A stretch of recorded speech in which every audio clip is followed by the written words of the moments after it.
पालघर जिल्ह्यात सुरू असलेल्या सततच्या अतिवृष्टीमुळे डहाणू तालुक्यातील सुप्रसिद्ध महालक्ष्मी गडावर जाणाऱ्या रस्त्यावर मोठी दरड कोसळली आहे।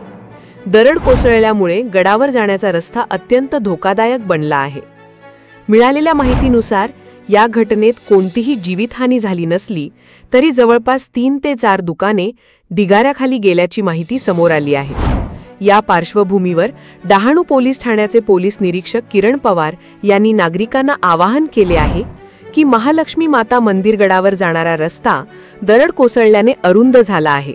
त्यामुळे भाविक व पर्यटकांनी काही दिवस गडावर जाणे टाळावे व प्रशासनास सहकार्य करावे। मनोहर बोलाडा आज डोंगरावर में है।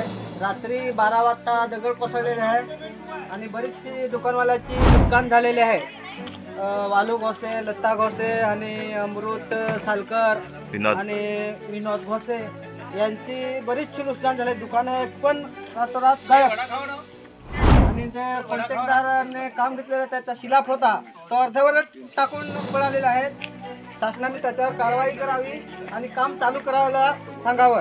अशी बरीचशी नुकसान झालेली आहे। इथे एखादा कोसळली तर पब्लिकची पण नुकसान होऊ शकते।